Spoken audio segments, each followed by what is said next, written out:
부모 하나님의 마음을 품다라는 말씀의 제목으로 함께 은혜를 나누려고 합니다.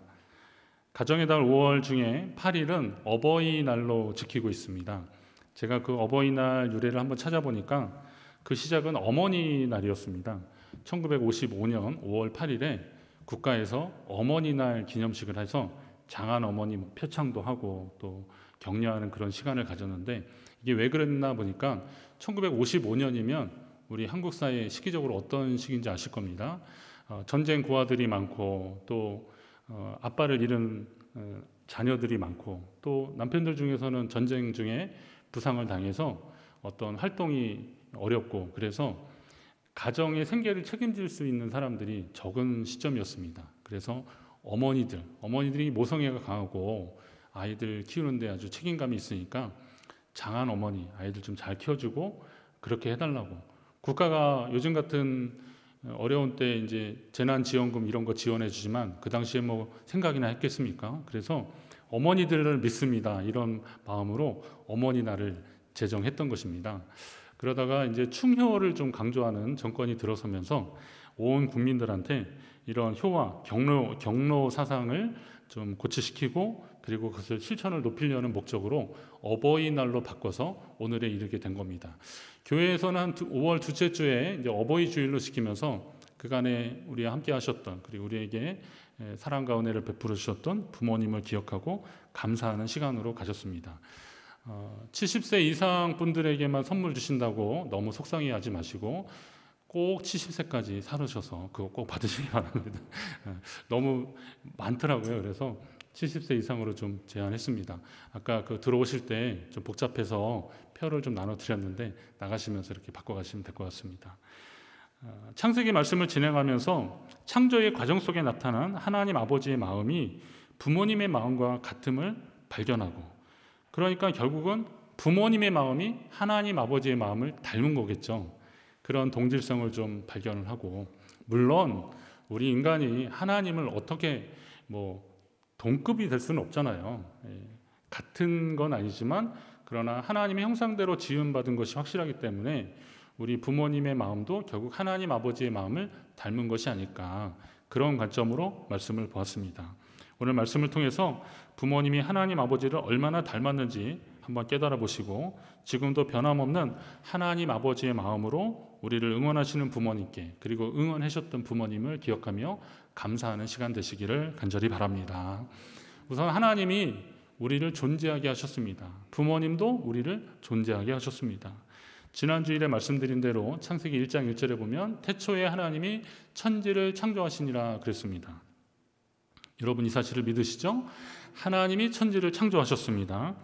그 하나님이 천지를 어떻게 창조하셨는지가 오늘 2절 이하에서부터 계속되고 있는 겁니다. 여기 보면 땅이 혼돈하고 그리고 공허하며 흑암이 깊음 위에 있을 때 하나님이 창조를 시작하셨습니다. 천지를 창조하셨다 그랬는데, 천지는 우리의 눈에 보이는 하늘과 땅만을 말씀하고 있는 것이 아닙니다. 우리 인식의 한계 때문에 천지라고 하는 용어를 사용했지만 사실은 하나님이 태초에 온 우주 만물을 창조하셨다는 거죠. 땅과 하늘이 포함된 온 우주 만물을 창조하셨던 겁니다. 그러니까 우주 만물이 다 하나님의 창조의 영역에 속해 있는 것입니다. 이렇게 우주와 천지를 창조하신 하나님이 없으면 우리도 없는 거죠. 온 우주 만물을 창조하신 하나님이 없으면 우리도 없는 거예요. 그럼 연속선상으로 보면 부모님이 없으면 우리도 존재하지 않는다는 겁니다. 그렇게 부모님은 하나님을 닮은 겁니다. 실제로 심리학자들이 그 아이에게 있어서 부모는 우주다 그렇게 얘기를 합니다. 아이들에게 있어서 부모는 우주와 같은 겁니다. 전지전능하고 그리고 정말 그 전부와 같은 그런 겁니다. 그래서 어떤 신학자는 아버지는 하나님의 표상이다 이렇게 얘기합니다. 부모님을 통해서 하나님을 보게 되는 겁니다. 물론 거기에는 이제 긍정적인 의미의 표상이라는 말도 있고 또 부정적인 의미의 표상도 있어요. 그래서 부모로서의 역할을 좀 더 잘해야 되는 의무와 책임감도 분명히 있습니다. 자, 이렇게 땅이 혼돈하고 공허한다고 할 때 혼돈을 가리키는 히브리어가 이게 토후라는 단어를 썼습니다. 근데 이 토후라는 단어는 뭐냐면 아무것도 없는, 형질이나 형태가 없는 아무것도 없는 상태를 토후라고 말하는 겁니다. 그럼 땅이 혼돈하고 할 때 혼돈의 상태가 토후의 상태인데, 우리는 이 혼돈이라는 말을 생각할 때 이걸 좀 무질서의 개념으로 이해를 하는데, 무질서라고 하면 뭐가 좀 흐트러진 상태잖아요. 그런데 토후는 사실 그것 이전입니다. 아무것도 있지 않는 상황입니다. 그런 상황이고, 그리고 공허하다고 할 때 공허는 보후라는 히브리어 단어를 썼는데, 이거는 뭐냐면 어떤 무언가도 채워지지 않은 상태를 말하는 거죠. 그러니까 다시 말하면 토후의 문제가 해결돼야 보후의 문제가 해결되는 겁니다. 이 컵이라는 것이 만들어지지 않으면 여기에 물을 담을 수가 없는 겁니다. 자, 그러면 이 컵은 토후가 되는 거고, 컵을 만드는 행위 자체는 토후가 되는 거고, 여기에 물을 채우는 일은 보후의 행위가 되는 거죠. 이런 의미입니다. 이거를 조금 어떤 존재론적인 관점으로 이렇게 접근해 보면, 만약 어떤 존재가 있는데 그것을 다른 것으로 표현할 수 있고 의미를 담을 수 있으면 그건 비존재라고 그렇게 규정하는 겁니다. 그러나 다른 어떠한 것으로도 대체할 수 없고 표현할 수 없으면 그건 존재입니다. 철학 시간이 아닌데 이렇게 헷갈리시죠? 그럼 이제 좀 쉽게 말하면 출애굽기 3장에 우리가 이해하기 쉬운 내용들이 나오는 겁니다.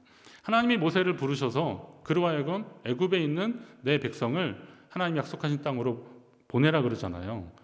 그럼 모세 입장에서는 제가 가서 얘기할 때 그러면 누가 보냈냐고, 누가 이런 얘기를 하냐고 그러면 저는 뭐라고 대답을 해야 됩니까? 말하자면 당신은 누구십니까? 라고 그렇게 물어보는 겁니다. 그때 하나님이 말씀하시는 거예요. 나는 스스로 있는 자니라. 이게 출애굽기 3장 14절 말씀인데, 나는 스스로 있는 자이니라. 또 이르시되 너는 이스라엘 자손에게 이같이 이르시기를 스스로 있는 자가 나를 너에게 보내셨다 하라. 이렇게 말씀합니다. 자, 하나님은 자존자예요. 스스로 있는 자죠. 누군가에 의해서 만들어지고 채워지는 것은 아까 말한 대로 비존재지만, 하나님은 존재 그 자체고 다른 것으로 대체할 수 없는 분이 바로 하나님이시라는 겁니다.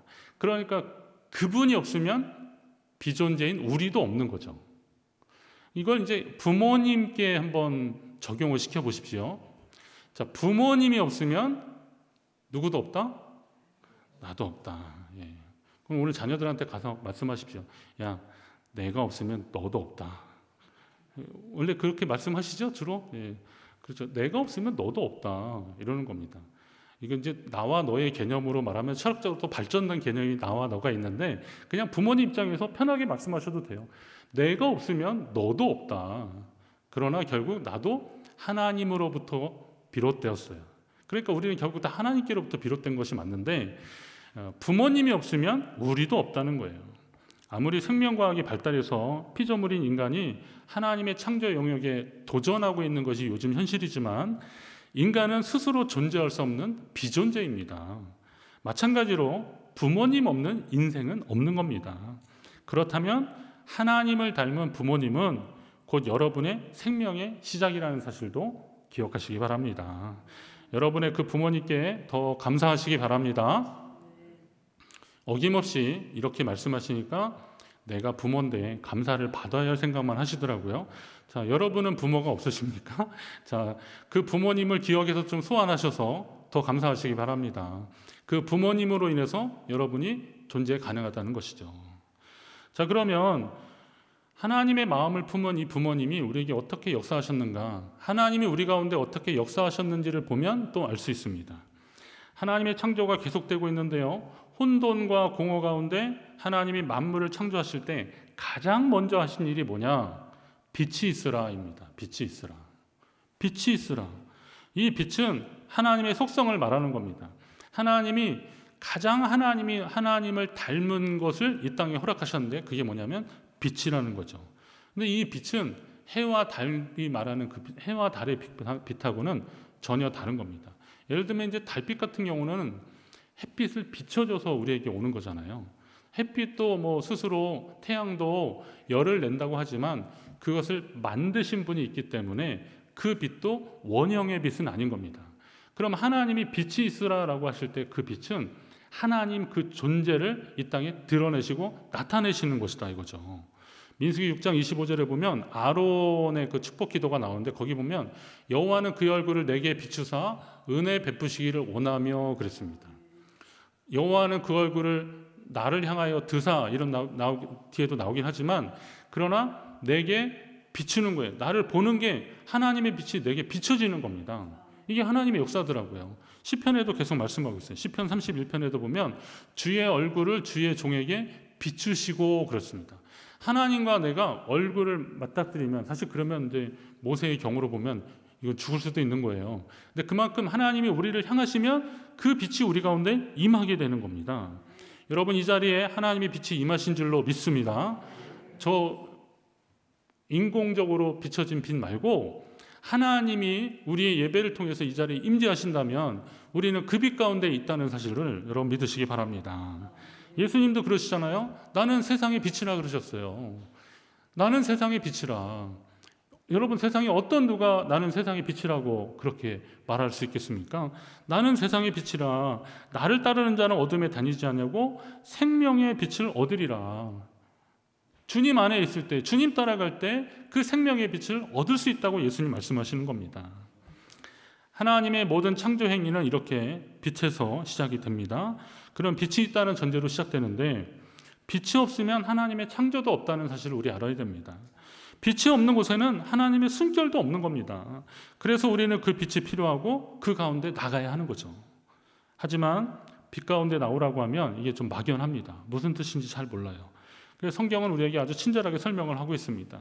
우리에게 익숙한 태양과 그리고 달빛, 별빛 그 빛 가운데 나오라는 것이 아니라는 것을 다 아실 겁니다. 우리의 삶 가운데 그 빛을 경험할 수 있는 방법이 무엇일까요? 시편 119편 105절 말씀처럼 주의 말씀은 내 발의 등이요 내 길에 빛이니이다. 자, 뭐가 빛이라고요? 말씀이 빛이라는 거예요. 시편 119편 그 뒤에 130절에 보면 그런 말씀이에요. 주의 말씀을 열면 빛이 빛이요 그렇게 말씀합니다. 하나님의 말씀을 펼칠 때 그 빛이 비춰진다는 거예요. 하나님이 그 길을 우리에게 알려주신다는 거예요. 그러니 말씀을 대할 때 우리는 하나님의 빛을 경험하게 되는 겁니다. 여러분이 하나님의 말씀을 읽고 그 가운데 기록한 대로 살아가면서 그 빛 가운데 들어가시기를 주의 이름으로 축원합니다. 우리가 마땅히 하나님의 말씀의 빛 가운데 살아가야 하지만 또 하나님의 빛은 우리 인생 가운데 다가오시면서 먼저 손을 내미시더라고요. 모든 사람이 죄를 범해서 하나님의 영광에 이르지 못할 때도 하나님은 먼저 우리 가운데 찾아오시는 거예요. 그 빛 가운데 나가야 되는데 그 나가지 못하고 주저하고 망설일 때 우리 가운데 찾아오시는 것이 빛 대신 하나님의 성품이고 속성이더라고요. 그러면 이건 또 뭘 의미하냐면 우리 부모님들도 그러시더라고요. 하나님의 성품을 닮은 부모님들이 우리 인생 가운데 그렇게 다가오시더라고요. 부모는 자녀가 어려울 때 외면하지 않더라고요. 부모님들은 자녀가 어려울 때 더 걱정하고 외면하지 않아요.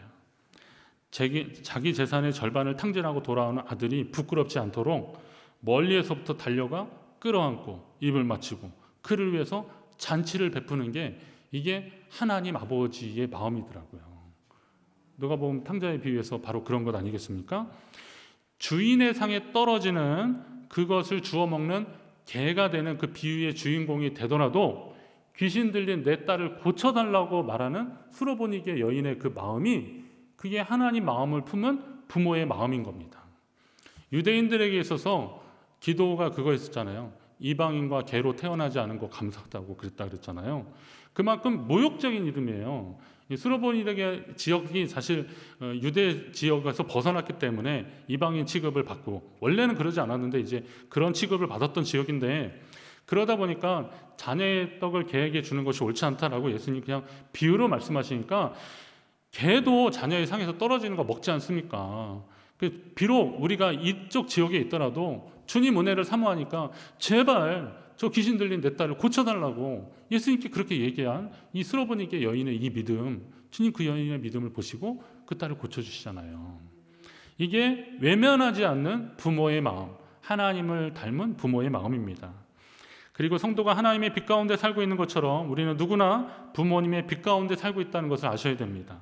하나님의 빛이 비교가 불가능하잖아요. 하나님의 빛은 빛의 원형이기 때문에 다른 거하고는 비교가 불가한 겁니다. 여러분 요즘 뭐 조명 중에 어떤 조명이 재료가 좋다 그러면 그걸로 다 바꾸고 전기료도 그게 좀 적게 나간다 그러면 하잖아요. 이게 상대적으로 경제적이고 뭐 그리고 조명이 밝기가 더 좋다 이렇게 막 말하지만 그건 세상의 빛들은 그렇게 비교가 가능해요. 그러나 하나님은 빛의 원형이기 때문에 이걸 비교할 수 없는 거예요. 그럼 하나님의 성품을 닮은 부모님도 비교하면 안 되는 거예요. 그런데 어리석은 사람들은 자꾸 자기 부모를 다른 부모하고 비교하기 시작해요. 우리 집도 이랬으면 좋겠다. 우리 부모님이 좀 이랬으면 좋겠다. 라고 하는 겁니다. 그런 거를 아시는지 모르시는지 그래도 부모님은 또 그 자녀를 품고 그 자녀를 위해서 최선을 다해 주시는 게 하나님의 마음을 품은 부모의 마음이더라고요. 그런데 자기 부모를 비교하고 평가하는 혹시 자녀들 보신다면 꼭 알려주십시오. 부모님은 비교할 수 없는 빛이라고, 하나님을 닮은 빛이라고 말씀하십시오. 우리가 어려운 가운데도 하나님을 원망하면 안 되듯이 혹시 인생의 어둠으로 인해서 부모를 원망해서는 안 되는 겁니다. 혹시 우리 인생에 들여오진 어둠은 부모님의 마음과는 상관이 없는 자기 몫의 숙제와 같은 것이지, 그건 내가 극복해야 되는 것이지 누구 때문에 더 쉬워지고 누구 때문에 더 어려워지고 그런 것은 절대 아니라는 거죠. 자, 이럼에도 불구하고 부모님은 외면하지 않고 인생의 어둠을 벗어나려고 애쓰는 자녀들을 끌어안고 그리고 그들을 격려해주고 때로는 내 탓이라고 미안하다고 그렇게 말씀하시더라고요. 저도 목회하면서 이제 꾸준히 공부도 하고 계속 했기 때문에 사실 이렇게 좀 어려운 상황들이 계속 이렇게 반복적으로 일어나고 있어요. 지나고 나서 보면. 그럴 때 저희 어머니가 저한테 하시는 말씀이 계속 그거예요. 도와주지 못해서 미안하다고 그러시더라고요. 힘이 되어주지 못해서 미안하다고 그러더라고요.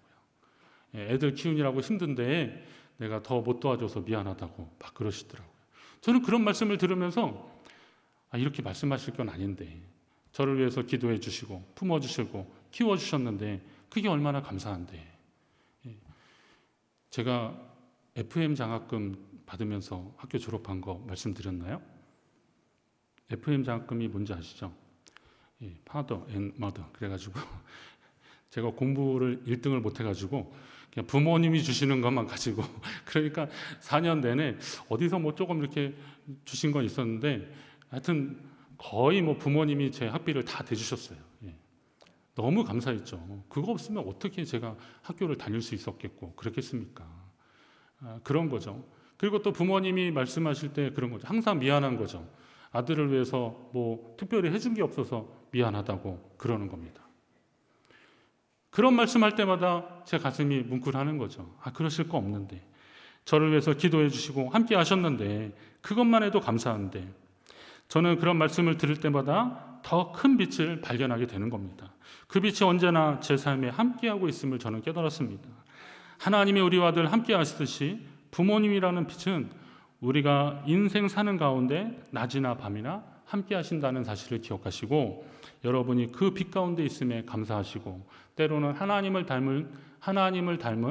성품을 닮은 그 빛이 되시기를 주의 이름으로 축원합니다. 어릴 적 기억에 부모님들은 참 부지런하셨습니다. 어른들은 참 부지런하시더라고요. 저희 부모님도 부지런하셨고 옆집 뭐 어르신들도 다 그러신 것 같아요. 아침 일찍 새벽기도 다녀오시고 마당에 놓인 화초들 그냥 위치 변경해 주시고 햇빛 잘 들게 또 놓으시고 물도 뿌려주시고 대문 앞 그 골목길 다 어느새 다 청소하시고 그리고 일찍 조반 드시고 그리고 정해진 시간에 출근 딱 하셔요. 그리고 또 저녁에 들어오시면 뭐 집안일 돌보시고 예전에는 쓰레기 막 태웠잖아요. 쓰레기도 막 태우시고 그리고 뭐 망가진 거 있으면 고치시고 그런 일을 꾸준히 하셨습니다. 가끔 이제 집안에 애경사 있으면 누구 돌아가셨다 그러면 밤늦은 시간에 거 가셨다가 새벽녘에 오셔요. 통근 지나서 오시기도 하고 막 그랬는데 새벽에 오시면 또 변함없이 그 일을 하시고 조반 일찍 드시고 또 출근하시고 거의 이게 할 수 없는 일을 하시는 분들 같은 그런 느낌이 있었습니다. 정말 부지런하셨어요. 시간을 얼마나 쪼개서 잘 사용하시는지 노는 걸 제가 못 봤습니다. 깜빡 조시는 건 제가 본 적은 있어도 낮에 그냥 이렇게 할 일 없이 계신 것을 제가 본 기억이 별로 없어요. 예. 뭐 망가진 거 있으면 고치시고 뜯어진 거 있으면 꿰매주시고 제 양말을 안 꿰매주고 새로 사줬으면 좋겠는데 그것도 또 꿰매시고 꿰매시고 자꾸 그래요. 그리고 어떻게 하든 놀리지 않으시려고 그렇게 애쓰시는 그런 부모님 보면서 하루를 허투루 보내지 않으시는구나. 일강일초를 허투루 보내지 않으시는구나. 왜 이런 말씀을 드리냐면 구분과 구별에 대한 이야기를 좀 제가 해드리려고 그러는 겁니다. 예를 들면 이제 전체 집단을 이렇게 나눌 때 오늘 70세 이상으로 하는 건 구분한 겁니다. 구분한 거예요. 그건 구분하는 거고 그 구성원들 사이에서 어떤 성향이나 이런 것을 좀 나눌 때 그럴 때는 좀 구별한다고 하는 겁니다. 그럼 하나님이 빛을 창조하시고 그리고 빛을 낮이라고 하시고 그리고 어둠을 밤이라고 하셨잖아요. 이거는 하나님이 구분해 놓으신 거예요. 낮과 밤을 구분해 놓으셨고 그리고 그것을 저녁이 되고 아침이 되니 그게 하루라고 하잖아요. 하루를 우리에게 주신 거예요. 그러니까 이 하루는 어느 게 더 선하고 어느 게 더 악하고 그런 것이 없다는 겁니다. 여러분 혹시 낮이 좋으십니까? 밤이 좋으십니까? 낮이 좋아요? 밤이 좋아요? 예, 죄송하지만 저는 밤이 좋습니다. 밤에 잠을 자는데 너무 좋아요. 저는 잠잘 때 너무 행복합니다. 나 이제 드디어 자는구나. 저는 한 1분 안에 잠들기 때문에 아내가 신기하다고 막 그럴 정도예요. 왜요? 1분 1초가 아까운 거예요. 제게 주어진 이 잠자는 시간이 너무 소중하고 그래서 그런데 낮이고 밤이고 다 소중한 거예요. 하나님은 낮과 밤을 빛과 어둠의 빛이 있는 것을 낮이라 그랬고 어둠을 밤이라고 해서 구분을 해놓으신 거지 어느 것이 선하고 어느 게 악한 것이 아니라는 거예요. 그럼 다시 말해서 낮은 어떤 시간이냐? 우리가 일하는 시간이 낮은 겁니다. 열심히 하나님이 부르신 목적을 따라서 내게 주어진 어떤 사명을 가지고 아니면 내가 마땅히 할 일들을 열심히 하는 시간들이 그게 낮은 겁니다. 혹시 경찰관, 소방관, 의사, 간호사 요즘 고생들 많으시는데 이런 분들이 혹시 캄캄한 밤에 일하더라도 그분들이 일하신다면 그분들에게는 그 시간이 낮이 되는 거예요. 하나님이 허락하신 낮이 되는 거고 그럼 밤은 어떤 시간이냐? 그렇게 열심히 일한 사람들이 하나님 안에서 안식을 얻는 시간들이 밤이 되는 거예요. 그러니까 저는 그 밤을 좋아한다는 거예요. 그러니까 잘 들으셔야 돼요. 저는 그 밤이 너무 행복하고 좋아요. 잠을 자는데 하나님 안에서 안식할 수 있는 이 밤. 하나님은 낮과 밤을 구분해 놓으셨지 이게 어느 게 선하다 어느 게 나쁘다 구별하지 않으셨다는 것을 그리고 우리에게 하루를 다 주셨음을 여러분이 잘 기억하신다면 오늘 우리가 하나님 안에서 어떻게 살아가셔야 되는지를 알 수 있는 겁니다. 우리의 부모님들이 그렇게 성실하게 하루를 알차게 보내시려고 했던 것은 우리에게 낮과 밤을 통해서 하루를 온전히 허락하신 하나님 아버지의 마음을 실천하신 겁니다. 그 부지런함을 실천하신 겁니다. 그러면 성도는 이 시간을 잘 구별할 줄 알아야 된다는 거죠. 하나님은 단지 그냥 구분하셔서 거기에 따라 사람들이 살도록 하신 건데 그럼 우리는 이 시간을 잘 구별할 줄 알아야 되는 거죠. 하지만 어떤 사람들은 일해야 하는 낮에 일하지 않고 열심히 일한 사람들에게 허락된 이 휴식의 밤을 쾌락의 밤으로 자기들의 밤으로 인간적인 탐욕의 밤으로 보낸다면 그건 우리가 밤 하면 생각하는 어둠 하면 생각하는 부정적 의미에서의 밤이 되어버리는 겁니다. 그건 하나님의 뜻이 아닌 겁니다. 이 밤은 요즘 무슨 밤문화 무슨 문화 막 이런 얘기 나오는데요.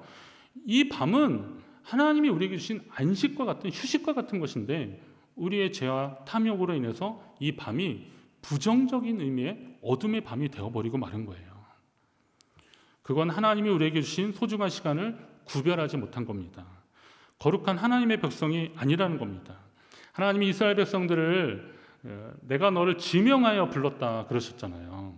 이스라엘 백성들에게 내가 너를 지명해서 이사야 43장에 보면 지명하여 불렀으니 너는 내 것이라고 하신 것은 모든 열방 민족 가운데 하나님이 이스라엘 민족을 부르셨다는 것은 그들을 구별해서 부르신 거예요. 거룩한 백성으로. 그러면 오늘 예수 그리스도를 영접하고 하나님의 자녀된 우리를 부르신 하나님이 우리에게 요구하시는 게 뭐겠습니까? 낮과 밤에 있어서의 하나님이 주신 이 하루를 구별하여서 살아가는 거룩한 백성으로 살아가라는 것입니다. 이어서 말한다면 어떤 분이 그러더라고요. 하나님이 왜 밤을 창조하셨을까요? 이건 밤을 하나님이 창조하셨다고 보는 게 아니에요. 구분하신 거예요. 하루를 중에서 구분을 하신 겁니다. 그럼 이 어둠은 우리가 생각하는 부정적인 의미에서 이 어둠이 지배하는 이 밤은 뭐냐? 빛의 부재에서 오는 거예요. 하나님이 없으면, 그 빛이 없으면 어둠이 돼버리는 거죠. 그 빛이 사라지는데 그게 어둠이 아니고 뭐겠습니까? 그럼 우리 인생에서도 인간적인 의미의 부정적인 의미로서의 어둠은 언제 찾아오는 거예요? 하나님이 없을 때 오는 거예요. 그러면 하나님을 모시고 살 때는 우리는 그 빛 가운데 살아가는 것입니다. 여러분이 그 빛 가운데 있음을 믿으시기 바랍니다. 자, 어버이 주일 오늘 본문의 이 창조 기사를 바탕으로 하나님을 닮은 어버이 은혜를 기억하자는 말씀으로 좀 나눴습니다. 결혼 주례할 때 보면 창세기 2장의 말씀 있잖아요. 남자가 부모를 떠나 그의 아내와 합하여 둘이 한 몸을 이룰지로다.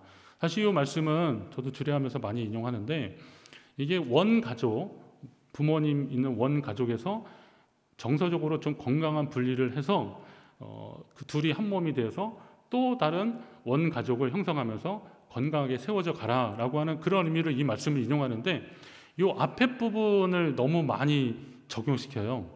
부모를 떠나. 그러니까 결혼하면 부모하고는 완전히 그냥 뭐 어버이날이나 이런 때는 모르겠지만 부모하고는 이제 나는 완전히 독립된 자아로 이렇게 살아가려고 한다면 그거는 조금 생각해 보셔야 됩니다. 사실 그럴 수가 없거든요. 정서적으로 그럴 수가 없어요. 그럼 오늘 말씀을 다시 한번 생각해 보신다면 레위기 19장에 보면 이런 말씀이 있어요. 너희 각 사람은 부모를 경외하고 나의 안식일을 지키라. 그렇게 말씀하는데 이게 병행 구조로 되어 있는 겁니다. 그러니까 이게 의미로 본다면 병행이에요. 부모를 경외하는 거하고 나의 안식일을 지키는 거하고 이렇게 같은 급으로 하나님이 놓으셨다는 게 무슨 의미겠어요? 부모 경외하는 거 하나님 섬기는 급으로 그렇게 소중히 여기라는 거예요. 안식일, 이거 하나님 경외하는 마음에서 우러러 나오는 안식일 규정들이잖아요. 이 명령을 지키는 것처럼 부모를 그렇게 섬기라는 겁니다. 그러니까 부모 경외하는 거하고 하나님 섬기는 것은 비슷하게 아니면 거의 동급으로 하나님이 끌어올려 주셨던 것이죠. 이게 성경의 기본 정신이에요. 왜 그랬을까요?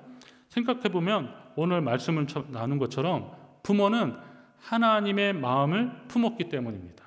한번 따라하겠습니다. 부모, 하나님의 마음을 품었다. 자, 이 정도 되시면 이제 여러분들은 어떻게 하셔야겠습니까? 자녀들한테 내가 하나님을 닮았으니까 잘해라 이렇게 하셔야겠어요? 이제 더 어떻게 하셔야 돼요? 내가 하나님의 마음을 품고 너를 위해 기도하겠다라고 하셔야 되는 겁니다.